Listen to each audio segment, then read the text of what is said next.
Bien, bonjour à tous, à ceux qui sont à Casablanca comme à ceux qui sont loin de nous. Donc, nous allons commencer aujourd'hui véritablement le cours de Luxury Attitude qui va durer jusqu'à la fin du mois de décembre, peut-être même au début du mois de janvier.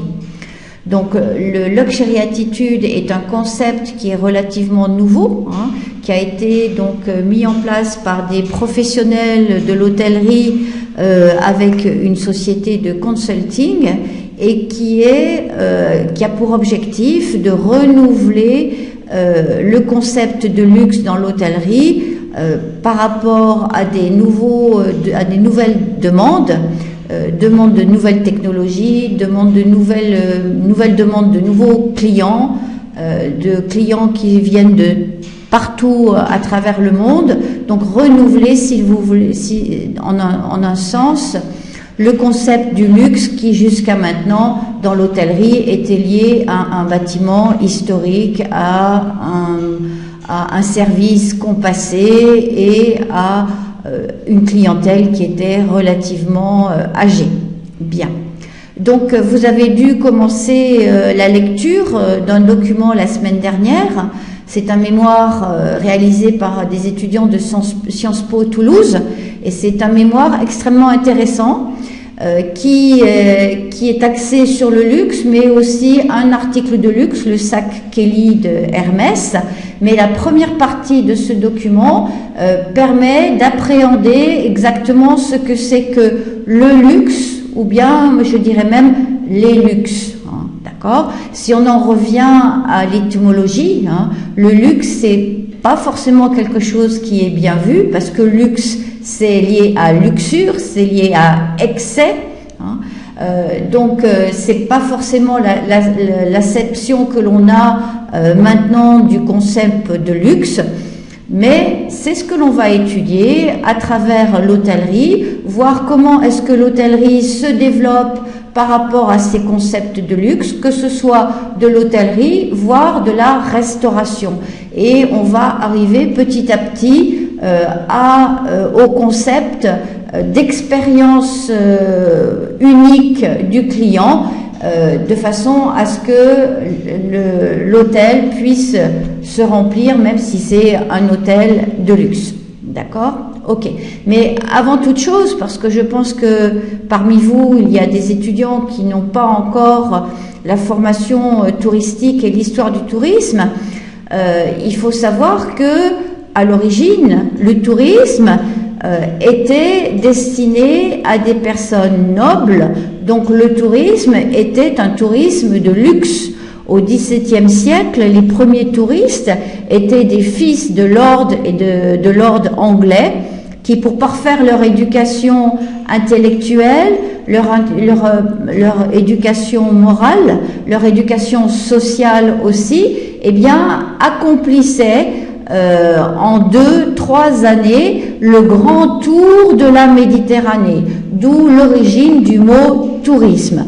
Donc pendant ces 2-3 ans, eh bien, ces personnes qui étaient anglaises, extrêmement fortunées, dont la fortune était fondée sur des terres et des châteaux et des milliers de personnes qui travaillaient pour eux, eh bien, ces personnes avaient, de par aussi l'organisation politique anglaise, la possibilité d'avoir un pouvoir économique, mais également un pouvoir politique, puisque à travers la Chambre des Lords, ils pouvaient très bien devenir Premier ministre de Grande-Bretagne.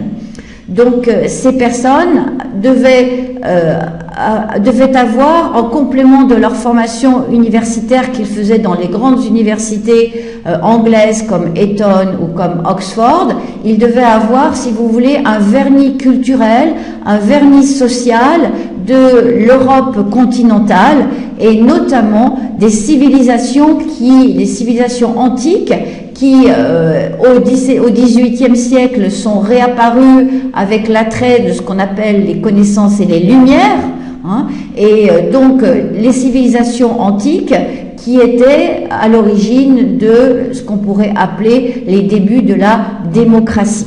D'accord ? D'accord? Donc, ces très riches fils de Lord et de Lady, pendant 2-3 années, faisaient le tour de la Méditerranée avec des passages obligés, bien évidemment, dans toutes les grandes capitales culturelles, que ce soit Paris, que ce soit Milan, que ce soit Venise, Florence, Athènes, Istanbul, d'accord? Ils allaient jusqu'au Caire, et donc ils faisaient, si vous voulez, le tour des civilisations antiques de la Méditerranée, avant de revenir dans leur pays pour pouvoir prendre en main le capital terrien et pouvoir se lancer dans la politique en ayant en même temps un vernis culturel qui pourrait être utile dans le domaine politique. Il ne faut pas oublier également que ce sont ces personnes qui ont été à l'origine de la création des musées, parce que quand ils allaient en Italie, quand ils allaient en France, quand ils allaient en Grèce, quand ils allaient en Égypte, bien évidemment, ils étaient accompagnés par des précepteurs, par des professeurs, et ils achetaient soit des peintures, des sculptures, des monuments, des pièces de monuments historiques qu'ils ramenaient dans leur château, et ils consacraient une partie de leur château, de la décoration de leur château, justement au fait de montrer tout d'abord à leurs amis ces pièces de culture européenne ancienne, mais il ne faut pas oublier aussi que ce sont les premiers qui ont commencé à ouvrir des musées. D'accord? Donc voilà. Donc il faut bien se rappeler que le tourisme à l'origine était un tourisme d'ultra luxe. Ces personnes à l'origine, bien évidemment, il n'y avait pas d'hôtel au XVIIIe siècle. Il y avait uniquement, on allait de château en château, de duc en duchesse, d'ami en ami. Et donc ces personnes, eh bien, pendant 2-3 ans, avaient le loisir, ce que n'avait pas bien évidemment la quasi-totalité de la population, et notamment des ouvriers et des employés qui n'avaient même pas un jour de congé. Je ne parle même pas des paysans, bien évidemment.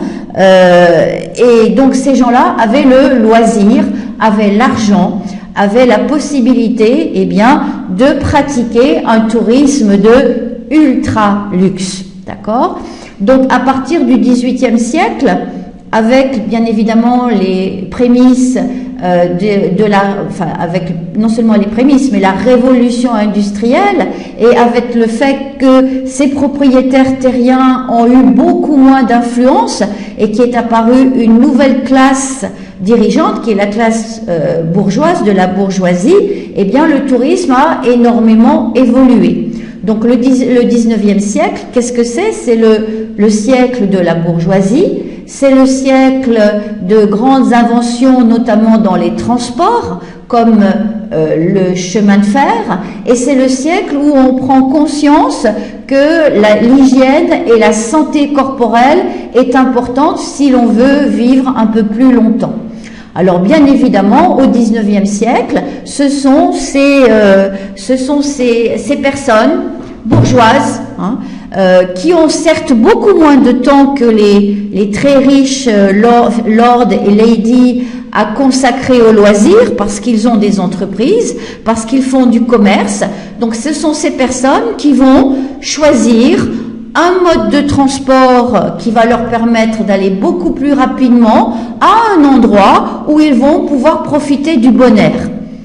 Donc ils vont soigner leur santé. Alors ces riches bourgeois, ils vont aller soit au niveau des stations thermales, c'est-à-dire prendre des bains, prendre des eaux pour se soigner, comme Bath, comme Spa, qui sont à l'origine, donc Bath en Angleterre, Spa en Belgique, qui sont des villes thermales où des gens qui sont riches peuvent venir se soigner, soit en prenant des eaux, soit en buvant des eaux très minéralisées avec des minéraux qui soignent telle ou telle maladie, ou bien en prenant des bains ou en prenant des soins médicaux. D'accord? Donc ces premières stations thermales sont en fait les premières stations, entre guillemets, qu'on pourrait dire balnéaires, puisque les pas balnéaires, mais disons les thermales. Hein. Donc thermales, soit on va au bord, soit c'est de l'eau de mer, soit c'est de l'eau de source. Ok. Donc ces premiers bourgeois qui allaient dans des stations thermales, y allaient pour se soigner. Ensuite, le train leur a donné la possibilité d'aller, surtout pour les Anglais, hein, surtout pour les gens riches d'Europe du Nord, là où il y avait le soleil, parce que le soleil, le grand air, est devenu quelque chose d'important pour la santé, alors que jusqu'à présent, jusqu'au 16e, 17e, 18e siècle, eh bien, le soleil, il fallait absolument s'en protéger. C'était quelque chose qui n'était pas bon. Hein. Donc, au 19e siècle, les bourgeois vont chercher la santé et ils vont chercher le soleil. Il ne faut pas oublier que ce sont les Anglais qui ont créé en France la Côte d'Azur, avec bien évidemment Monaco. Hein. Donc les Anglais prenaient le train pour aller jusqu'au Channel, ensuite prenaient le train pour traverser la France et ils arrivaient directement sur la Côte d'Azur. Sur la Côte d'Azur, ils avaient les moyens, ils faisaient construire de superbes villas et ils profitaient du beau temps, de la Méditerranée, chose qu'ils n'avaient pas chez eux. Et bien évidemment, ces bourgeois avaient moins de temps à passer que les riches lords et ladies du siècle précédent, mais ils venaient passer 1 mois, 2 mois, la saison. Hein. Donc, troisième destination, ces riches bourgeois choisissaient la montagne pour aller prendre l'air, respirer le bon air, marcher, hein, donc faire un peu d'alpinisme, faire un peu d'escalade. Et bien évidemment, il y a une destination toute choisie en Europe, c'est la Suisse. C'est pour ça que la Suisse est devenue très rapidement, très précocement, une destination touristique pour des personnes qui voulaient venir en train respirer le bon air de la montagne. Mais que ce soit des stations thermales, que ce soit des stations balnéaires, c'est-à-dire au bord de la mer, comme la Côte d'Azur, des stations thermales comme Bath et Spa ou bien d'autres, Vichy, au Maroc on a Moulay Yacoub si vous voulez, hein, d'accord, et que ce soit des stations hivernales, des stations de montagne comme en Suisse, eh bien ces personnes bourgeoises n'avaient pas la possibilité, comme les riches lords et les riches ladies, de se loger. Donc il a fallu leur créer une entité pour qu'ils puissent se loger. Cette entité, ça a été bien évidemment un hôtel. C'est au 19e siècle qu'on a créé l'hôtellerie telle qu'on la connaît aujourd'hui, avec une cellule qui est une chambre et une salle de bain, ou une cellule plus luxueuse avec une chambre, une salle de bain et un salon, ou avec une cellule encore plus luxueuse avec un véritable appartement qu'on appelle une suite. D'accord ? Donc 19e siècle, c'est le siècle des bourgeois, c'est le siècle du développement du tourisme à une clientèle aisée, hein, à une clientèle qui se transporte en chemin de fer, donc ça va quand même nettement plus vite que le carrosse avec les chevaux, mais c'est aussi une clientèle qui a moins de temps à consacrer aux loisirs sur place, et donc il faut accélérer, si vous voulez, les transports. Fin du 19e siècle, début du 20e siècle, on arrive avec un nouveau mode de transport. On laisse tomber le transport, toujours pour des gens riches, hein, bien évidemment. On ne parle ni des ouvriers, ni des employés, ni des paysans. Donc les riches bourgeois, hein, les personnes qui ont les moyens et qui ont les moyens financiers et qui ont le temps de loisir, hein, donc vont découvrir un nouveau mode de transport qui est un mode de transport individuel, c'est la voiture. Donc, les riches bourgeois qui vivaient à Paris vont décider de rejoindre leur villa sur la Côte d'Azur, à Monaco, ou bien sur la côte atlantique, à Deauville, ou bien à Biarritz, dans le sud-ouest de la France, vont décider de rejoindre leur lieu de villégiature, hein, d'accord, ou leur hôtel, leur palace préféré. Ils vont choisir d'y aller en voiture et non plus en train. Donc, on va avoir donc la possibilité, on va devoir créer entre Paris et le lieu de villégiature, que ce soit la montagne ou que ce soit la mer, eh bien, il va falloir créer des étapes. Parce que entre Paris, à l'époque, on ne pouvait pas faire 400 km en une journée. Ça prenait plusieurs jours. Donc, si on partait en voiture, il fallait trouver la possibilité de s'arrêter pour pouvoir manger, pour pouvoir dormir, pour pouvoir remettre de l'essence et pour pouvoir changer les pneus. Donc, on a créé, à travers les routes, des possibilités d'hôtels intermédiaires, d'auberges, de stations-service, de stations pour changer les pneus. Et bien évidemment, on a créé, pour que ces personnes qui partent en vacances ne se trompent pas de route et puissent retrouver l'hôtel ou retrouver la station-service pour remettre de l'essence et pour acheter des pneus, eh bien, on a créé les premières cartes routières et on a créé les premiers guides de voyage avec les bonnes adresses où aller dormir et où aller manger. C'était à l'époque Michelin, hein, donc la société Michelin qui vendait des pneumatiques, hein, des roues pour des pneus pour les voitures, qui a créé les premières cartes routières qui permettaient à ces touristes individuels, eh bien, non seulement de partir de Paris et d'aller sur la Côte d'Azur, mais de découvrir également d'autres paysages, d'autres destinations entre leur lieu de départ et leur lieu d'arrivée. Ça, c'est le 19e siècle, début du 20e siècle. 20e siècle, il y a un premier accident gravissime. Hein, le tourisme se développe jusqu'en 1914. Premier gros souci, c'est bien évidemment la Première Guerre mondiale. Le tourisme est arrêté, c'est une véritable hécatombe pour tous les hommes, hein, qu'il s'agisse des hommes riches ou des hommes pauvres. Il y a des millions de morts, donc on ne pense absolument pas jusqu'en 1920 à partir en voyage. Donc après la Première Guerre mondiale, hein, donc 1918, c'est ce qu'on appelle les années folles. On a une société qui a énormément souffert pendant 4 ans et qui veut absolument jouir de la vie, jouir des plaisirs de la vie. Le tourisme redémarre. Hein, le tourisme va redémarrer jusqu'à l'orée de la Deuxième Guerre mondiale, c'est-à-dire jusqu'en 1939. Avec une démocratisation progressive de ce tourisme. C'est-à-dire qu'en 1920, il y a toujours les riches qui peuvent partir soit en train, soit en voiture, avec leur voiture personnelle.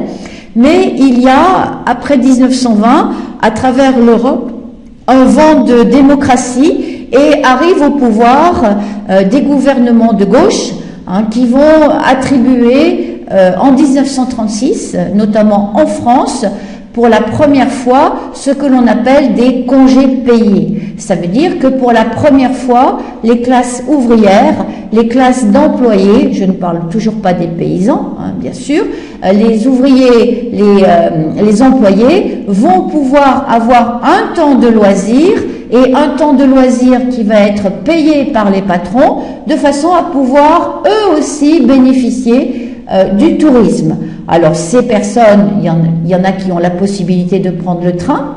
Ils vont aller bien évidemment dans les mêmes stations balnéaires, peut-être beaucoup moins loin, mais il y en a beaucoup également qui n'ont pas les moyens de prendre le train et qui vont partir en 1936, l'été 1936, qui vont acheter des bicyclettes et qui vont partir à travers la France, à travers l'Europe, en bicyclette, avec leur hôtel sur le dos, qu'on appelle le camping, la tente de camping. La tente de camping est née à cette époque pour un tourisme bas de gamme, hein, mais un tourisme qui se démocratise. 1939-1945, on a Deuxième Guerre mondiale.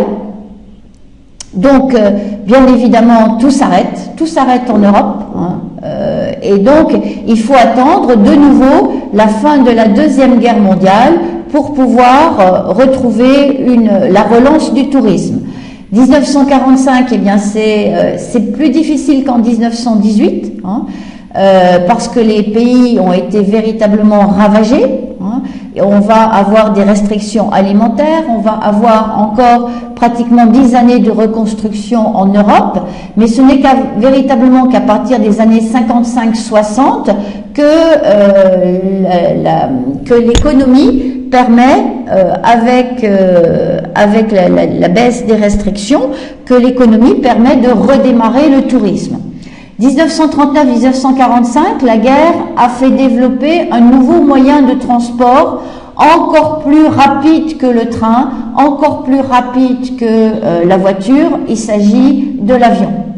Donc l'avion est véritablement le mode de transport qui va se développer, qui va permettre au tourisme non seulement de se démocratiser encore plus, c'est-à-dire que on va avoir de plus en plus des avions de plus en plus gros, hein, toujours avec les voitures qui se démocratisent, avec les chemins de fer qui se démocratisent également, hein, mais l'avion va apparaître dans le paysage pour arriver, si vous voulez, à une autre période, à une période 1960-1990. Hein. Donc c'est la période de développement du tourisme de masse, du tourisme démocratique, où pratiquement une grande partie de la population en Europe a la possibilité de prendre un certain nombre de semaines de congés payés et a la possibilité d'aller découvrir des destinations soit nationales, soit internationales. Donc jusqu'en 1990, on devient touriste en Europe, mais on devient également touriste au Maghreb, on devient touriste en Extrême-Orient, on devient tourisme en Amérique du Sud et en Amérique du Nord. D'accord ? Donc cette période ce qu'on appelle, c'est la période de massification du tourisme, hein, qui suit la Deuxième Guerre mondiale, est excessivement importante, hein, puisque nous avons près de 1 milliard de touristes à la fin des années 90. Donc cette période de développement, d'essor tous azimuts du tourisme, en 1990, il commence à y avoir des problèmes. Il commence à y avoir des problèmes de sécurité par rapport à ce qui se passe au Moyen-Orient et à des problèmes de terrorisme qui naissent dans divers pays à travers le monde, que ce soit au Japon, que ce soit au Moyen-Orient, que ce soit en Amérique du Sud, et qui peuvent à un moment ou à un autre toucher le tourisme, puisque le tourisme est un secteur qui est extrêmement fragile et il suffit d'un seul attentat terroriste pour que du jour au lendemain, une destination voit ses réservations complètement disparaître. Donc 1990, c'est la période où on voit arriver des problèmes politiques, des problèmes sécuritaires, des problèmes sanitaires également, avec des pandémies qui commencent à arriver. Hein. On commence à ressortir certains aspects négatifs, hein, et qui vont s'amplifier. 1990, il y aura, à mon avis, une quatrième période, 1990 jusqu'à 2019. 1990-2019, donc vous avez pour des destinations traditionnelles comme l'Europe, le Maghreb, une augmentation continue du nombre de touristes, hein, et le tourisme est devenu le secteur d'activité avec une progression annuelle la plus importante de toutes les autres activités, mais vous avez des cycles de problèmes sécuritaires, de problèmes politiques, d'attentats, de terrorisme, qui font qu'on commence à se poser des questions. 1990-2019, c'est aussi l'ouverture l'ouverture du tourisme à de nouveaux continents. Ça veut dire que le Moyen-Orient, les gens du Moyen-Orient deviennent eux-mêmes des touristes. L'Asie commence à s'ouvrir, les Japonais, les Chinois commencent eux aussi à devenir des touristes. Et si bien qu'on arrive en 2019 avec des hauts, avec des bas, avec des crises, avec des continents qui sont de plus en plus importants dans le domaine du tourisme, eh bien on arrive à une situation où la massification, le nombre important de touristes qui se rassemblent en peu d'endroits à travers le monde, pratiquement toujours à la même période, crée des problèmes de développement, crée des problèmes de pollution, crée des problèmes d'environnement qui deviennent de plus en plus impossibles à régler. D'accord ? 2019, bien évidemment, mars 2020, la Covid-19, et depuis 2 années, presque 2 années maintenant, nous vivons entre un stop and go du tourisme. En 2020, le tourisme marocain a perdu 92% de son chiffre d'affaires. En 2021, c'était, je pense, plus de 60% de son chiffre d'affaires. Donc, et 2022 ne s'annonce pas encore véritablement reluisant, puisqu'on ne sait pas comment va se terminer. Nous commençons une 4e vague en Europe.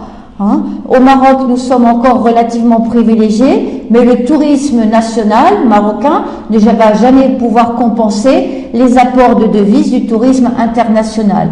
Donc nous ne savons pas très bien où est-ce que l'on va. Nous sommes dépendants au Maroc de l'avenir, de ce qui va se passer en Europe ces prochaines semaines.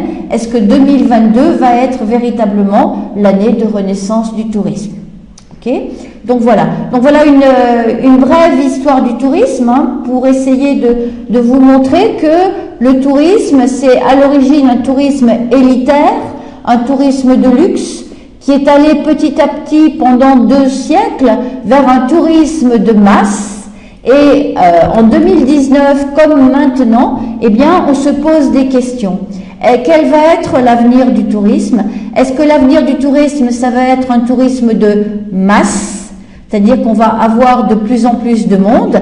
Et il faut savoir qu'en 2019 ou en 2018 ou en 2019, on avait 1,320 milliard de touristes annuels, concentrés dans relativement peu de destinations à travers le monde, qui font que des villes comme Barcelone, des villes comme Venise, des villes comme Osaka au Japon étaient étouffées par le tourisme. Venise s'enfonçait dans la lagune sous l'effet des immenses paquebots qui faisaient des vagues au large de Venise et qui faisaient que l'eau passait sous la ville et créait des mouvements de fond qui font que la ville s'enfonçait petit à petit dans l'eau et était inondée de plus en plus souvent pendant l'année. Donc 2019, déjà on réfléchit quel va être l'avenir du tourisme. Et déjà en 2019, on pensait que peut-être on aurait besoin de moins de touristes, mais des touristes qui seraient plus choisis, plus spécialisés, qui feraient moins de dégâts à la culture du pays, moins de dégâts à la végétation du pays, moins de dégâts à la faune du pays, et qui surtout dépenseraient plus d'argent en un temps plus court. Donc on est passé, si vous voulez, d'un tourisme de masse à l'idée qu'on devrait développer un tourisme de niche, c'est-à-dire un tourisme beaucoup plus spécialisé pour des personnes qui ont un revenu beaucoup plus élevé, qui ont une passion, qu'il s'agisse du sport, qu'il s'agisse de la culture, qu'il s'agisse des musées, qu'il s'agisse de la musique, qu'il s'agisse etc. et qui vont consacrer leur temps de loisir à ce hobby, qu'il s'agisse du sport, qu'il s'agisse de l'histoire, qu'il s'agisse de la musique, qu'il s'agisse de la danse, qu'il s'agisse de plein de choses.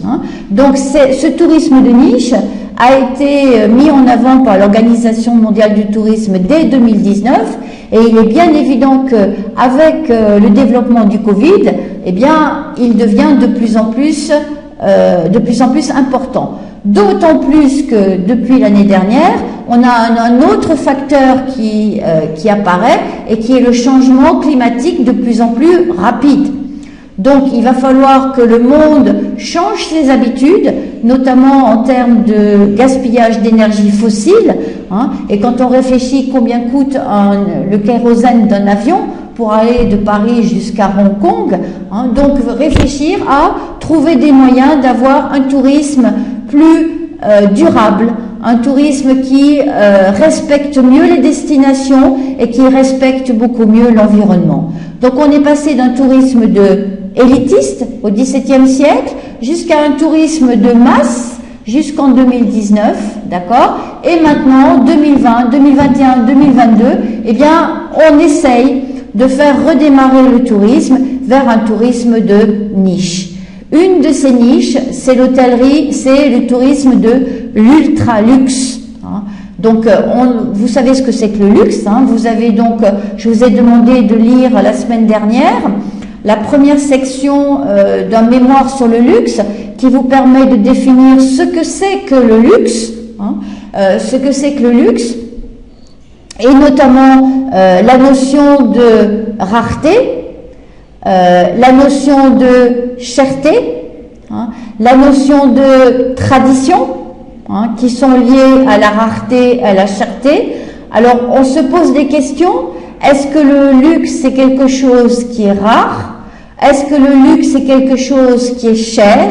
Est-ce que le luxe, c'est quelque chose qui est cher parce qu'il est rare? D'accord? C'est probablement ça. Pour moi, la chose la plus, ce qui me paraît le plus essentiel dans le luxe, c'est sa rareté. Parce que ce qui est rare est forcément cher. Mais ce qui est cher n'est pas forcément rare. Ok? Donc,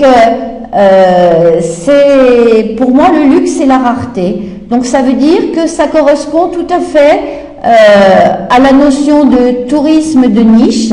Et il y a un secteur du tourisme, et notamment de l'hôtellerie, qui est touché par ce concept de luxe, et qui est maintenant l'ultra-luxe. C'est-à-dire que non seulement maintenant, on parle même plus de luxe, mais on parle de ultra-luxe dans le domaine de l'hôtellerie. D'accord? Ok? Alors pour ça, je vous ai mis une étude d'une société de consultants qui a des problèmes en ce moment, qui s'appelle KPMG, et qui a fait une étude de l'ultra-luxe, c'est-à-dire que c'est luxe plus, à travers le monde, et notamment à travers un exemple français, d'accord, et de voir un peu quelles étaient les évolutions du luxe que l'on avait pu constater et quelles étaient les adaptations de l'hôtellerie à ce concept de l'ultra-luxe. D'accord? Ok? Alors, donc, pour aujourd'hui, ce qui m'importe, c'est que vous soyez à même de comprendre, d'avoir compris que le luxe évolue avec la société et qu'on est passé d'un tourisme de masse à un tourisme de niche, et qu'une de ces niches, c'est le tourisme de luxe, et notamment l'ultra-luxe. Et on va voir que le luxe n'existe véritablement plus, et que maintenant, pour une certaine catégorie de personnes, c'est le luxe plus. Et c'est ce que l'on va étudier à travers la luxury attitude, ça veut dire à travers le positionnement de l'hôtellerie et de la restauration, de façon à ce que le service au client soit le service le plus rare possible, le plus unique possible, là où il va falloir que ce soit une expérience unique pour le client. On verra également qu'il existe plusieurs catégories de luxe et que le luxe pour la reine d'Angleterre n'est pas le luxe pour un riche trader, n'est pas le luxe pour des gens comme vous et moi qui avons d'autres niveaux de revenus. D'accord? Ok? Alors, ce que je vous demande, dans un premier temps, c'est de bien vouloir lire le document. Et lundi prochain, puisque notre prochain cours, ce sera lundi, hein, je vais donc revenir en détail sur le document l'hôtellerie ultra-luxe, de façon à ce qu'on puisse véritablement définir ce dont on va parler dans le Luxury Attitude. Hein. Je ne vais pas revenir à travers le Luxury Attitude, c'est autre chose que le savoir-vivre. Il est hors de question que je revienne sur un cours de savoir-vivre. Le Luxury Attitude, c'est comment faire évoluer votre hôtel vers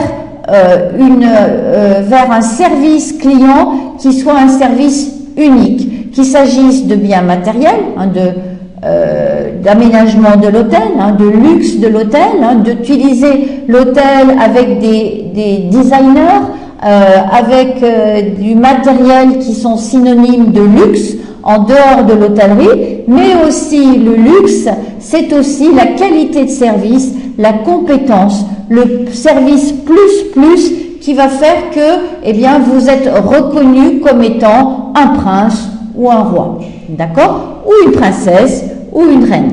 Alors, je vous demande donc pour la semaine prochaine de bien vouloir lire ce document sur l'hôtellerie ultra luxe, et donc notre prochain cours sera véritablement une rentrée dans le domaine, hein, puisque vous saurez ce que c'est que le luxe, et vous aurez une application sur ce que c'est que le luxe dans l'hôtellerie, puisque le luxe dans l'hôtellerie, ce ne sont plus les hôtels 5 étoiles, ce sont les hôtels luxe plus.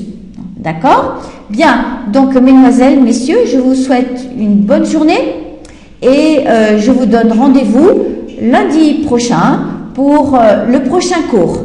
N'oubliez pas de relire le document sur le luxe si vous ne l'avez pas fait, et de bien travailler le document sur l'hôtellerie ultra luxe pour le prochain cours. Merci beaucoup.